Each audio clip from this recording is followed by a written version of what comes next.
And we are back in the TRU-U studio for the 65th time. We have Mr. David Gerber on with us today. David is a partner, speaker, and coach with Novus Global, which is an executive coaching firm that works with Fortune 500 companies, professional athletes, and high-profile business leaders to develop their lives, transform their teams, and elevate companies to go beyond high performance. With over a decade of leadership development experience, David is passionate about helping people come alive and create extraordinary results. Committed to building and strengthening communities, David is a long-term volunteer with Defy Ventures, which is an organization that works with people in prisons and transforms the lives of business leaders and people with criminal histories through collaboration along the entrepreneurial journey. With Defy, David emcees and facilitates sessions and coaches inmates on business plans. Additionally, he has done volunteer work internationally with the world's most impoverished children and families. And when David is not speaking on stage or coaching prominent leaders worldwide, he is pushing his body to the limit, running marathons, even competing a full Ironman. And an international traveler, David has spent time in Africa, Central America, Asia, Europe, all for both work and play. Mr. David Gerber, welcome. Happy to be here. My fellow Enneagram 7. We are live. I had to put my fun shirt on because I was thinking about the energy of this call. I'm like, You should have told me, man. this is the appropriate shirt. I could have busted out some. I'm sure I got a Hawaiian shirt around here somewhere. Yeah. Your energy, man, I just like I want to lead off with that. I always receive warmth, and like there's just a connection that I feel like I have with you, and you're just so much fun, and you're dedicated to your craft. You add so much value. You're a very powerful coach, but you have such a fun aspect to you, which that's me. I'm an Enneagram 7 too, so I love that, man. Thank I you for being appreciate that. you, brother. I appreciate that. I've really enjoyed our time together as well, and getting to grow together and all the challenges of life. Yeah. So let's talk about that. I mean, what I think of when I think of David is somebody who is constantly seeking growth for his own life, for his personal life, for your mental health, your physical health. And I see you doing all these different things. Like you're talking about cold showers one day, we're jumping into the springs, we're doing meditation. There's all these different remedies. And I'm curious, I know you've been on a journey for the last little over a year. Like how has that journey impacted you, and what have you been experiencing? What have you been up to? Yeah. So I'll set a context, just because I think it helps people with kind of seeing the trajectory of things. The So in December 2020, my my the wife that I've been married to for 10 years came to me and said she wanted the divorce and wanted to go our separate ways. And it was a fairly I'll try to be brief about it just to kind of set the context, but like it was a fairly amicable. We'd had a great relationship for 10 years, and it just felt for her like it was time to move on. Which It was very, very hard on me. It, like, I'll say it up, like, just say it, like laid me out. I didn't see it coming. There'd been a little bit of kind of things I had seen, but I grew up in a Christian home where divorce is just off the table, and so I didn't expect it in that sense, and I thought her and I were on the same page with that. And looking back now, we talk about it. I think it's a good thing, and I've learned a lot through the last 14 months, which I'll share about, or 15 months now. But I want to be respectful to myself and to her, and to say, like, I think it was a good choice to, but which is like a weird thing, because like I didn't, that's not how I used to think.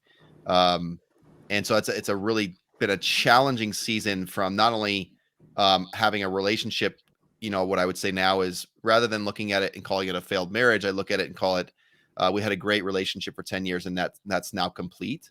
Again, so it's not only like that relationship's no longer there, but it was a shifting in some of the philosophies I looked at life. I'm very much a fan of marriage, and people working to stay together if possible. And so that got fractured a bit about, now what do I think about this? And that doesn't mean I'm like, yeah, whatever, who cares?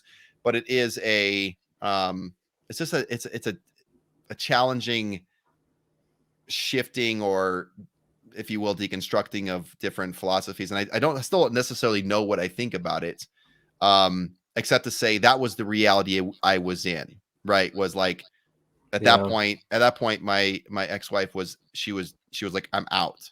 And so like, okay, so now this is my new reality. So Yeah. anyway, um, I'll keep going. Feel free to interject. Well, and like for I'm just wondering as I'm listening to you, like what did that open up for you and for her? Like now new beginnings, like and the experience, the journey that you've been on. Yeah. So man, so like I I started working with a therapist pretty immediately after that all happened. And it was interesting because up until that point, I had been, there's so many different perspectives, but there is some coaching, there is some perspectives in the coaching world, to which basically that says like, now that we have coaching, therapy is irrelevant, essentially. And I had some mentors in the coaching world that had some folks that were very much in that perspective, and I had adopted that. And now I'm not like ashamed of it, but I'm like, man, what was I thinking? Because now I'm very clear. It's like therapy and coaching are. If you come to me and you say, should I do therapy or coaching? I would say, if you can possibly do it, do both. Um, Mhm. because therapy for me is very much like a non-performative space where you get to show up and just be you, and you're not making like strong commitments per se. You're just like connecting to your emotional side of yourself. You're connecting to your child self. You're connecting to the integrated part of yourself. You're integrating all these things, and I just love it because I feel like there's just no. I like that space in my life where you get to just show up with my therapist. I've got two of them right now, and I don't have to perform. I just show up and just like, here's what's going on. And so it opened that for me in a beautiful way. And so now I've got two therapists and I've got a coach. And I'm just such a huge advocate of therapy. So I started therapy pretty immediately afterwards, and I was just fractured. I remember about a week or two after I found out about the divorce, Mhm. and I get on a call with this therapist who was a referral from a friend of mine, dear friend of mine. And I get on the call, and the therapist like gets on Zoom, and as soon as I never met this guy, he gets on Zoom, and I just start bawling. I mean, I just start like, I am just I can't even get words out. Yeah. Yeah. What comes up for me is like is a space that you expect that you can go to that's safe, that like Yeah. you can let it all go. Yes. I'm just getting into with the gal that you introduced me to, which I'm thankful for. I haven't experienced it either, and I've kind of been that guy that's like, oh, coaching, I'm gonna excel, I'm gonna create this Yeah. life, and there's therapeutic like in like little pieces of it, I feel, but like the safe space to sit and heal and go deep, like I'm fascinated by that. I'm excited for that, man. Like, Yeah, can you like walk us through a little bit of what that experience, like just how you feel in there, how they like approach it? Are yeah. some different than others? Like, Yeah, very much so. So this was part of my journey the last 15 months was really I didn't know the therapy world. All I think I really knew was essentially kind of talk therapy, which is one we'll call it a modality. So it's one modality is talk therapy. It's phenomenal, wonderful.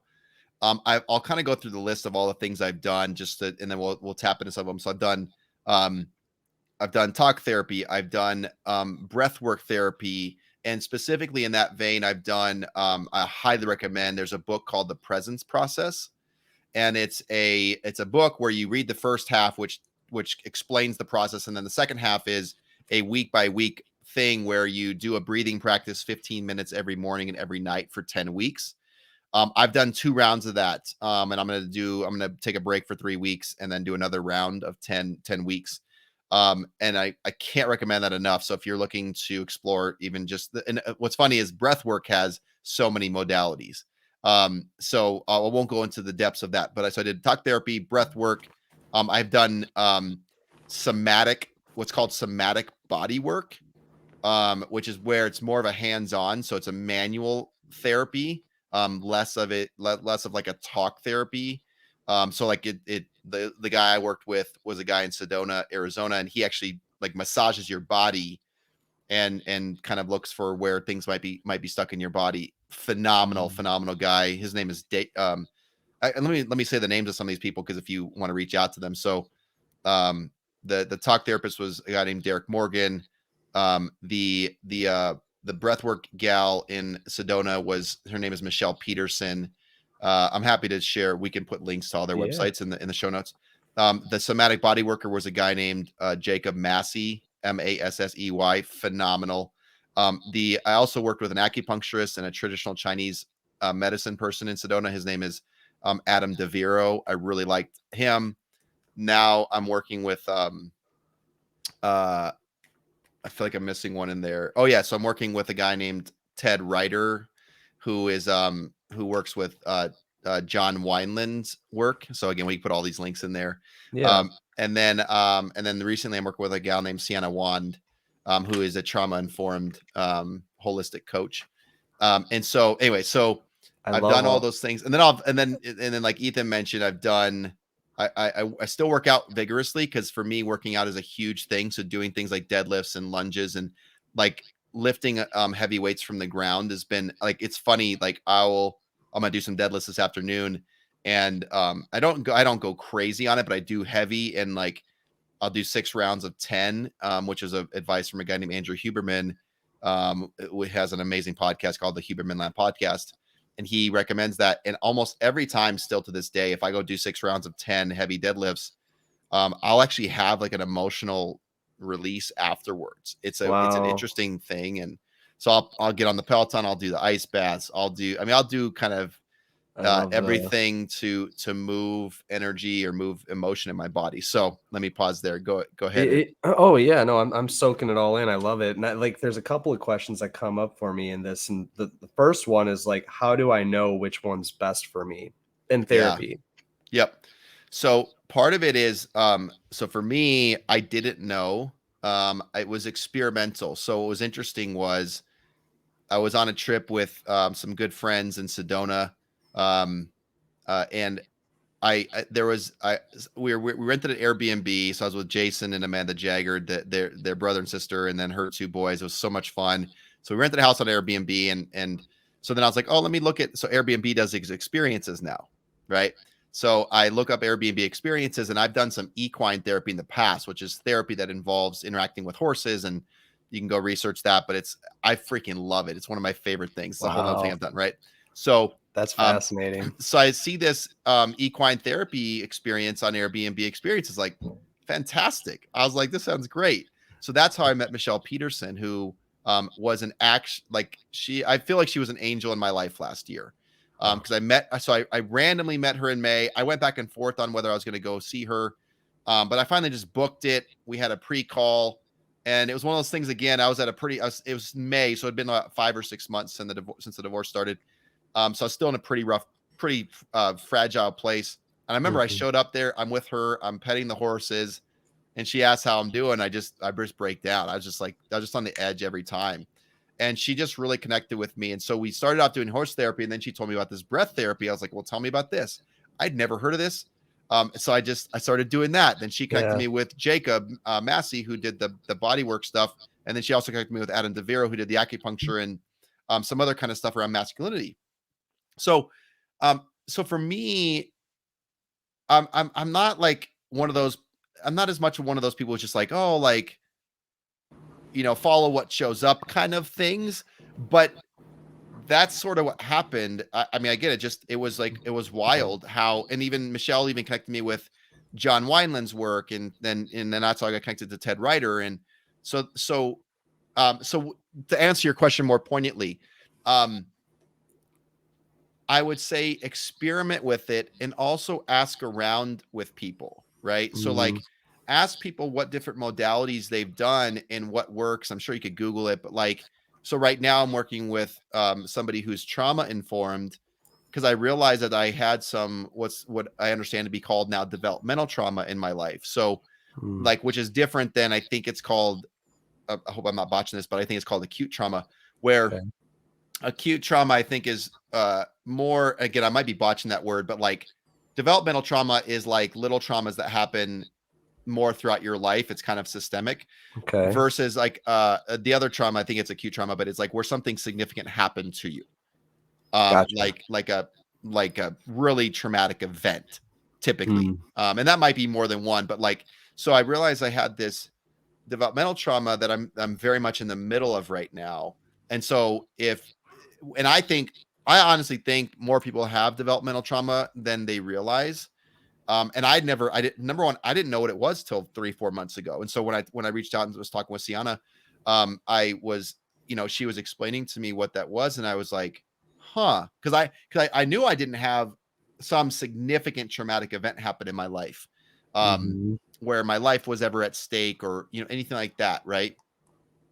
So as you're navigating it, I think it's knowing what's out there in terms of different modalities, Mm. and talking to people who have been through different modalities and have them point you in the right direction. So like Okay. when I talk with people, if they're at all interested, um, I'll say, hey, I would maybe start here. And I don't think I think it's more of an art than a science. It's like, hey, what things are holding you back? Where are you struggling? And I can Mm. usually probably point people in the right directions of like, hey, try this out for 6 months or 3 months. Try Hmm. this out for 6 sessions and see, It's you know? fascinating how many different modalities or different forms of therapy there are. Yeah, Like I'm new to this space, and like me too. Yeah, I was. wow, there's a lot, and it's fascinating. Like I love learning about it. And the word trauma, like that's just coming up for me right now. Hearing that, I'm like, that has such a impact on us, and like how sometimes it can be so slippery and sneaky, and we don't even really understand that it's there, and then it drives a lot of how we show up Yeah, in life. Like, yeah. um yeah, I'm just thinking about that right now as you're saying that. Like, I have you found that like processing this trauma is like, how would you speak on Yep. that, like your experience? Yeah, so one of the best questions, so what I've done a lot recently in sessions with the trauma person I'm working with, Sienna, um, is she'll she'll have me close my eyes and really kind of, um she'll guide me a bit, right? So I'll close my eyes and I'll do some visualization, and a lot of times it's just like, hey, what comes up for you when you think about this developmental trauma that you've experienced? Mhm. And so I'll sit with it. Sometimes I'll sit there and breathe and just take deep breaths for like 2-3 minutes. Um, and then she'll say, what's coming up for you? And so I'll just sense, for me, I'm new at this. I'm not a professional at this, but I'll just really connect with what's going on for me. And so tons of different things will come up. Sometimes it's tension in my body. Sometimes it's resistance. Like I'm sensing like, I don't want to go here right now. Like my body is fighting this. I don't like this. Right. Cause I, Mhm. let me just share kind of more practically, so it doesn't feel like it's abstract. So like, I grew up in, with a not fake, with a faith background. Fake body, I thought I heard. We go, you're like, You're well, good. like a turn I wasn't expecting. So I grew up in a There's faith. a smile. I'm looking Yeah, for that that's right. smile. There we go. So I grew up in a faith background in the Christian church, Yeah. and I have a lot of really great memories. And so it's really hard for me to speak about the things that were difficult about that for me, because I want to be respectful of that and not just throw the baby out with the bathwater and just say, oh, down with it all. That's not my Mhm. perspective. But there were things. So growing up in the church, I was also grew up in what's called like purity culture, Mm. where again, and I don't think all of that is bad either. But I think there are some aspects of it that I think aren't healthy. And I don't necessarily know how deep we want to go into it here, but like, in my experience, with the church and purity culture is they the teaching, in my opinion, has more to do with teaching you what to think rather than how to think. Mm. So it doesn't facilitate independent thinking, and like like coming to conclusions on your own. It's like, this is a thing you're going to think because this is the right thing. And if you think other things, like almost Yeah. like subconsciously, like you're a bad person, you're falling away from the faith, you're not being a good Christian, God's Yeah. disappointed in you, right? And so I learned through most of my life, and I want to, again, I want to be careful how I say this, but I kind of learned to play the game, right? Like I learned how to be a Yeah. good Christian for the most part, you know, and all these things. But Yeah. now as I look back on it, I think I'm realizing like, oh, I was I was kind of going along with what I knew. It's like, here's the script, here's what to think. And if you think this way, people will Mm. think you're a good Christian and you're like in the faith and God's Yeah. happy with you. And now I'm realizing like, oh my gosh, like I wasn't really thinking much on my own. And now it's like, so there's a grieving. So like kind of back to more practical. So like when I'm sitting with with the person I'm working with, she's guiding me through that and all the emotions and all the things that come up and the frustrations. And sometimes it's hard to admit. Like there's times where I'm like, man, I'm really pissed. Mm. I'm really angry. And I'm saying this like nicely now, but there's like Mhm. rage that comes up within me when I think about some of that stuff. And then I just wrestle with it. And I just sit there and Mm. breathe for 3 minutes. It's almost like I can feel all this stuff in my body, like rustling Yeah. around like a washing machine. And then Yeah. I just sit with it, and she gives me space to just, and I'm that's what I'm learning is just I I'm need that space. imagining like a cover being removed to your subconscious and like what's really there and who David really is and like independent thinking or how you think. That's powerful. Like 'cause I relate to everything that you're saying and I thank you for sharing that. And like Yeah. I like when she has you sit like that there's some magic in just sitting. And even in coaching too, it's like just sit in it, slow down. What else? Anything Yeah. else? Like Yep. what's there? But like and this is different obviously than coaching, less maybe generative, more explorative. Would Yep. that be so like Yeah. but I love the pause and like the depth of it and like removing the cover and like letting everything come up. Like it's scary. It It sounds a little scary, but it's exciting too, I feel. But yeah, it very much is because you don't know what's going to come up. And then things will come up and you're like, well, some of the stuff will come back from the past of like, well, I'm not supposed to think that way. Right. I'm not supposed mm, to feel that. I'm supposed to just get with again, I want to be careful, but like, I'm supposed to just get with the program.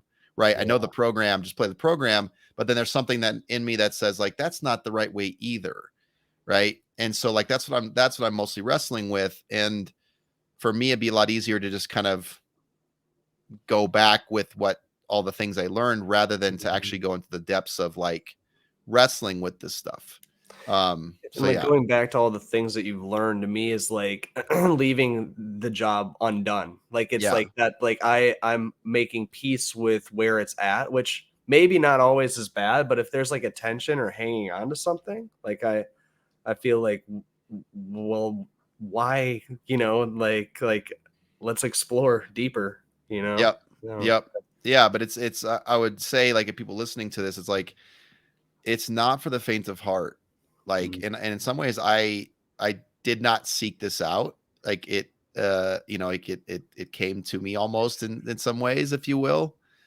So like it's a weird thing in that sense. Like I think there's kind of two ways people can get into this kind of like deciding to journey into this. And that one way is um, you just notice some things in your life and you choose to dive in. mhm. And then the other way is something does happen. Now it could, so it could be a death of a loved one. It could be, divorce. It could be, something significant. You lose a job sometimes. So like there's sometimes where you almost get thrown into it. So yeah. Yeah, like I'm like wondering how or what inspires David Gerber to be such an adventurous modality. Like, yeah, who's that guy? What like what's inside you? So well, I think that there's two kind of answers to that because I was doing the ice bath things. I've been getting coached for a decade. I was doing um the marathons and the Ironman, which I should modify. Like I haven't done. I did my Ironman was in 2016, so it's been almost 6 years since I did my Ironman. And then marathons before that. So I don't do much endurance stuff anymore. I still work out quite a bit and stay fit, but I was doing a lot of that stuff before. And what drove me then is a little bit different than what drives me now. But what drove me then was I just enjoyed to a degree doing things that I never imagined I could do.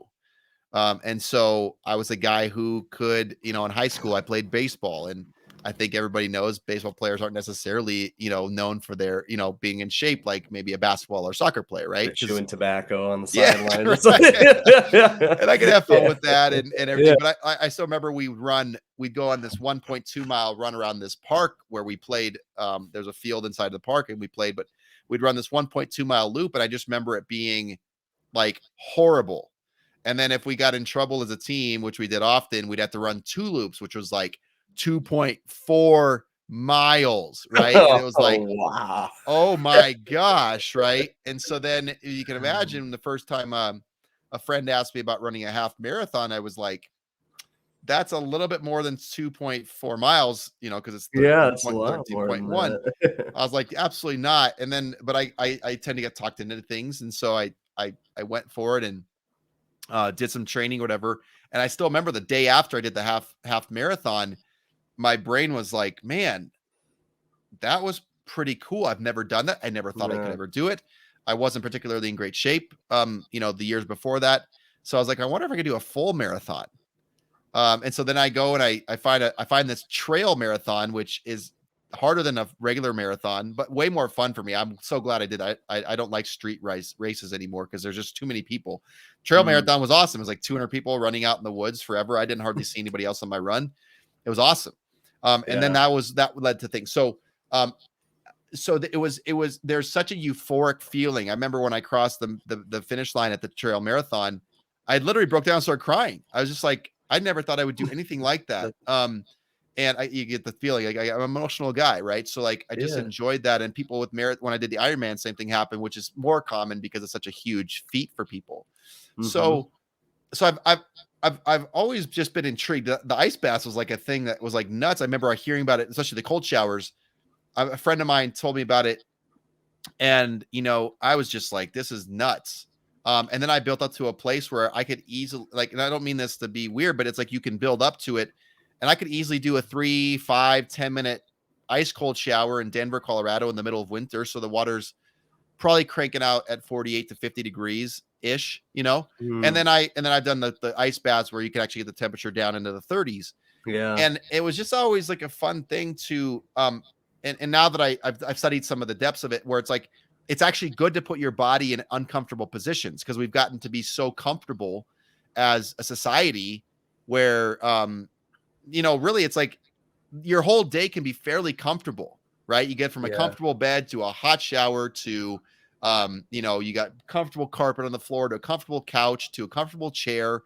So everything's comfort. And like, if you think about back in the kind of like the 1,000 years ago, very little was comfortable, right? They didn't have these awesome Nike Air Jordan shoes and sweatpants and athleisure. That would be funny if a caveman was wearing Jordans, though. Oh, it'd be hilarious, right? I found the value in putting my body and my mind into uncomfortable things. So ice baths, like the adventurous, like I love just the open mind and adventurism that you carry. Like, I'm gonna go and experience these things and gather data, see what it's like, and then see what works for me. And I can relate to that to an extent until it becomes very uncomfortable, and sometimes I back out. But like, I love like the first time I tried acupuncture, or like I did a lot of the sensory deprivation tanks. Oh wow, I haven't done those. That saunas, but that's a little different. And like they're all so unique too, which is just really it's fun to explore them and see what comes up for us when we're in those spaces. Like when I did the sensory deprivation tanks, I was able to feel like a calmness come over me for like even days after it. Like, it's so deep. Are you talking about the float tanks? Yeah. Oh yeah, I have done that. Sorry, I was thinking about, it's like the altitude chambers or whatever they call it, that put The pilots or cryo chambers. no, like the things they'll do with like astronauts and things like that, where it's Oh, like that would be sweet. That no, would like dude, it the like zero gravity chamber or whatever it dude, is. they'll do those things. They'll put people in them and they come out and they can't. They'll have like a the thing where you put a square peg in a square hole, like for kids, and Yeah. they'll have like people like grown men and women come out and they'll be trying to hammer the square into the circle and they'll be like hammering it. So anyway, that's a whole other topic. So, but Wow. yeah, so the float tanks, dude, I did it once and I was still in a pretty deep part of my healing season. It was actually Mhm. really tough. I want to try it now because I'm starting to feel a little better now 15 months later from the divorce, but like I was in a tough place when I did that. And I remember it being like it's weird because it's like you feel like you're kind of floating out in space No, yeah, with you're like, nothing yeah. to grasp onto. Like, It trains you to let go too, and I think yes. that a lot of this is related to that. It's like, here, Yeah. modality, take over, Yep. and yeah, I like for me, I know that we're on different journeys, but there's like thank you for always being open and loving because Yeah. I'm going through an intimate like opening season and slowing down and taking love in and Yeah. like being more aware, not needing like things, just like being present. And like there's been this little journey I've been on and where was I getting with that? The flow tanks, like for me, when I did that a lot was just like a space I could go that was just completely to reset and to Yeah. like allow like whatever's inside of me to come up and to like let it just be around me, outside of me. Like it's like all the conscious, like in the senses go away, which makes it really wild It's too. Like, wild. It's super wild. Yeah. yeah. So I wanted to close the loop on like, so like I did a lot of that stuff before, right? Mhm. And the motivation was a little bit different than it has been the last 15 months. And the last 15 months very much has been so what a lot of people say, therapists and call them healers or whatever you want to call it, they say when something gets broke open, oftentimes especially something like a divorce, something like that, it oftentimes breaks open everything in you, right? So there might have been Mhm. other things I was holding together underneath the surface, and the divorce kind of broke that first significant layer, and then there's all this stuff underneath there that I hadn't probably been dealing with that I could have been dealing with, but I just didn't either know or whatever it was. And so Mhm. this last 15 months, that the impetus has been very much less of like the like try the ice baths and make yourself uncomfortable and also Yeah. although most of the last year I was doing 2 to 3 3-minute cold showers a day to because there's some days I was in very very dark places Mm. like not like suicidal but like I wouldn't mind if the plane went down kind of thing, like no Yeah. joke. And so there'd be times where like if you don't know this about cold showers, it increases your dopamine 250%. I mean, Mm. it is not insignificant and is very significant. Y- y- So y- I uh, would your relationship with the cold, you brought this up one time, like how you're relating to cold and like all like this is coming up in a lot of your modalities too. And I'm like, tell me more. Can you unpack that, like the value of that?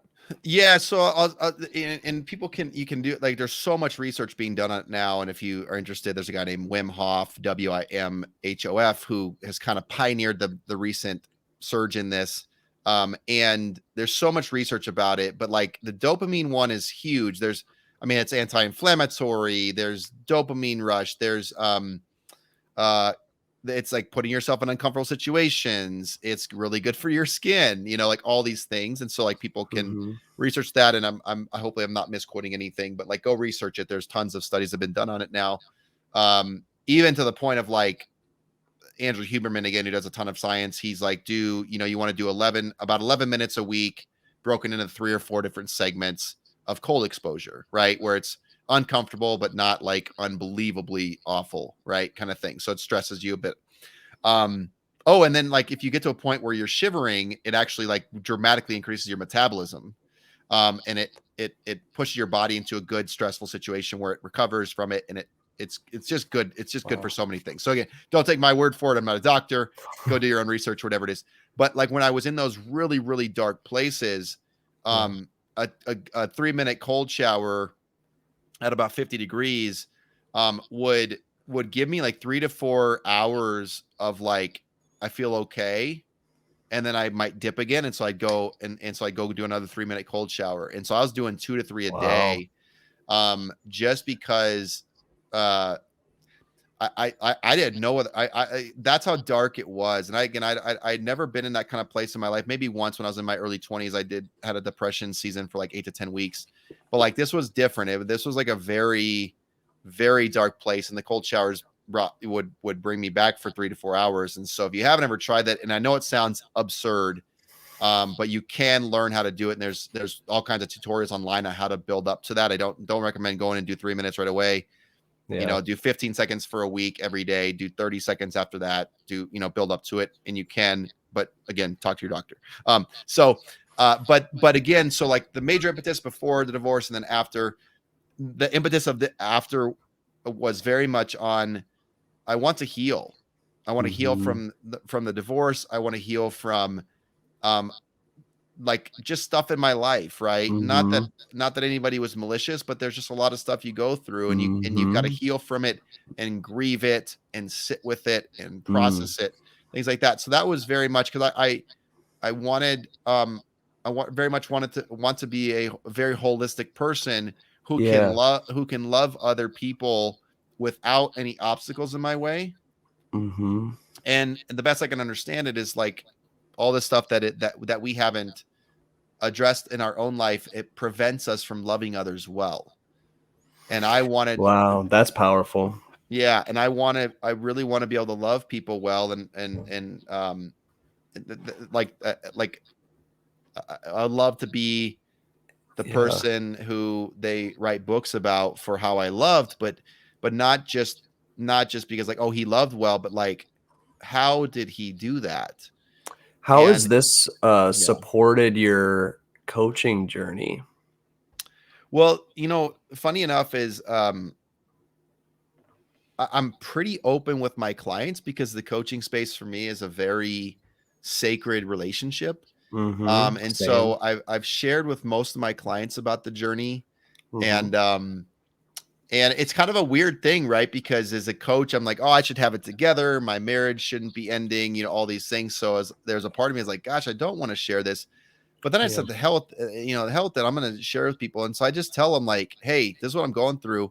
And I'm still committed to you. I'm still committed to your vision. I'm still committed to being present. Yeah. And man, I find that strong. yeah, with That's a number of the clients, like, man, they were like, it, it kind of broke down any sort of a sense of a barrier between coach and client where I have it together and they don't. And they were like, mm, they were so appreciative, and they said, man, mm-hmm. they said, it's nice to know that you're human too. And I was like, yeah, like I'm absolutely a Yeah. human. Right.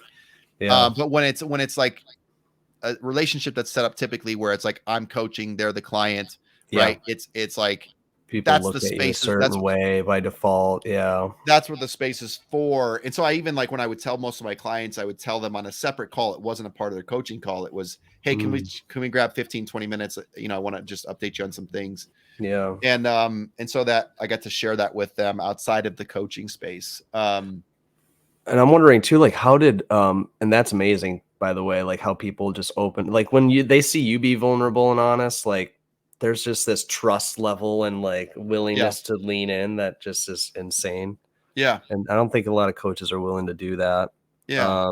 I know I have a lot of upgrades in that department, but Yeah. also what I'm wondering is like how do all these modalities impact how you show up as a coach, or how you do you integrate anything into coaching? Do you notice like how does it, like, the overall vision of coaching, how does it impact? Yeah. I mean, I think for me, the biggest thing is like, I have such a desire for people to have very holistic lives, right? I want people to understand that you can be elite, um, and still be values driven. So, Mm, like, what I mean by that is like, because a lot of times people think like, oh, if I'm going to be have a phenomenal career, I can't be a family person, right? If I'm going to have a phenomenal career, I can't be a great mom. I can't be a great spouse. I can't be a great dad. I can't, be a great family person. Mhm. And I want to demolish that concept, and I want people to understand that you can be have an incredible career and have an incredible family life if that's what you want, assuming you're committed to that. But it takes reinvention of oneself and increasing your the capacity that's within you in order to do that. Like, you've got to become a better leader so that you're not doing everything that takes you 80 hours a week. You've got to learn to delegate so you can work 50 hours a week and still accomplish the same amount of thing. But most people operate on a certain modality for so long that for them, the only way to increase business is to work more, a Mhm. lot of times. And so I love the idea. So for me, I want people to be holistic. I want them to be elite and values driven. And a lot of times there's things that get in the way that coaching helps with. There's also things that get in our way that therapy helps with. And so Mhm. for me, I think coming into it with that angle, like I've shared with a lot of clients, and I said, hey, I really think adding therapy to, so continuing the coaching, but adding therapy would be very, very valuable for you. And I've had clients that have Mhm. done that. And it's been really, really helpful to it's actually enhanced the coaching space. And that's love. I mean, you did like purely like the transparency you're talking about and the vulnerability was amazing. And then also being willing to, no, this is what I believe is best for you, or what I would recommend, or how I think you could be served. Like, Yeah. not needing that to be just my client. It's like, no, that this is where you're at. Like, I see it like this way. That's Yeah. beautiful. That's beautiful. And I've felt that from you, like for me too. And I want to acknowledge you. Like, there's just this pure, like, being for the individual. I felt that love, and Yeah. there'll be a book written. I Yeah. just will. Yeah. Well, I've written the outline. I haven't written the book. I started writing about this journey a lot and worked with a company actually to uh to write the outline. It's what they specialize in. Uh, And I went to start writing the book, and it was just I was like, I can't do this right now. It's too heavy. yeah. And so, but it will be forthcoming. And it's really about this journey, Did at you a do your deeper level. TED talk when you were on this journey too? Was that I in the did. mix? Yeah. So again, the divorce started December 2020. My Yeah. TEDx talk was March 2021. So Wow. Right in the midst of it, man. yeah, I still sometimes but for me it was, well, and the funny thing about it was my TED talk was supposed to be March 2020. But as we all know, COVID hit. And so about 2 weeks before, it got canceled or rescheduled, and it kept getting pushed back and getting pushed back and getting pushed back Mhm. because COVID was just that first year, obviously, was nuts. So it ended up getting pushed back to March 2021, which then put it about 3 to 4 months after the divorce. So Wow. I You pulled it off very well, brother. Yeah, and I wanted to do that so badly, and so I really just Mhm. gutted through it. And the Uh, the yeah, Ego is that's not your enemy, brother. I that's remember right. it. Let's like Yeah, the we dragon. can That we'll have to have link to people that. look that up. Yeah, the Yeah, we can ego link is to it. not your enemy is the title, right? Yeah, your ego is not your enemy. Yeah, Is the title. Yeah. yeah. I love that, man. Yeah. Well, we whizzed right through this, brother. This is Yeah, we awesome. did. Like, I love the healing touch of this episode. Like, Yeah. um I just relate it to where I'm at, and like being able to slow down and look at all this stuff, and like I find it so fascinating how much there is available to explore too, and like Yeah. it gets me excited. I want to go talk to a horse and jump in the shower. Dude, All I'm these telling things. I'm telling you, it'll add adventure to your life, and I can almost Yeah, guarantee you, after you've done it, you won't be mad you did. Right? It's yeah, like after a great workout. It's like nobody gets done with a really great workout and is like, "Man, I wish I had just stayed home and laid on the couch." Nobody ever says that, no, right? And so no, with this type of work, it's like I never get done with a therapy session and be like, "Man, I wish I would have just left all that stuff buried."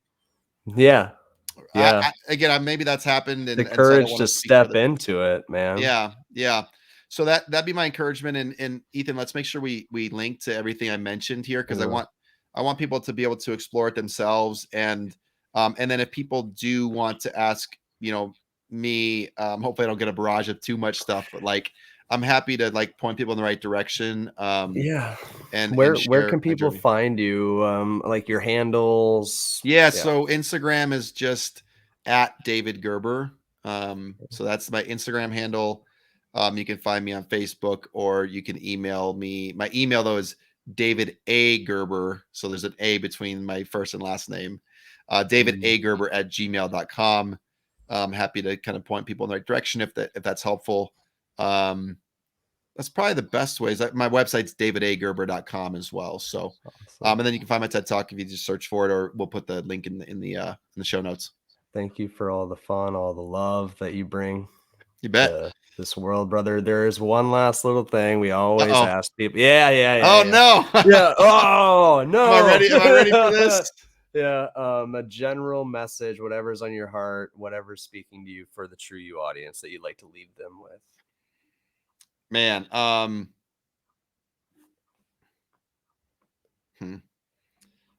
what I would say is there is a depth of love in you that you don't realize, and I can guarantee you that. And I would say, uh, part of me just say like, whether it's therapy, coaching, or both, like have advocates in your world that hold that space for you, so you can Mm, access that love, and I guarantee you won't regret it. And mm. if you don't know what to go to therapy about, ask people in your life that love you. What should I go to therapy for? Uh, Or would you recommend I go to therapy? And then I would highly, highly, highly recommend do some cold exposure, do some cold showers, do some ice baths. There's yeah. tons of stuff online to help you do that. It's the best thing you may have never heard of or thought was crazy, and I can assure you, you won't regret it. There's depths of love inside of you that we haven't explored yet, or Yeah. know that we have. That's powerful. Yep. Let's That open was up the probably the love. longest. That was the longest winded. No, no, no. Oh, I've had I've had people go for 5 minutes on the last message, man. You're good. It's like, what would you put on if you Um, could put anything on a billboard? What would you put on it? mhm. Da-da-da-da-da. Yeah, yeah, yeah, yeah, yeah. Well, how many billboards do I That's right. have? Exactly. Yeah, What's the size of font? Let's get it up yeah, there. yeah. Oh, I love it, man. I love you. Thank you. You bet. We'll Thanks put for having me. everything in the show notes that you're referencing, and yeah, man. Keep You bet. loving, brother. You're an inspiration. All right, man. It's an honor. Thanks. Later.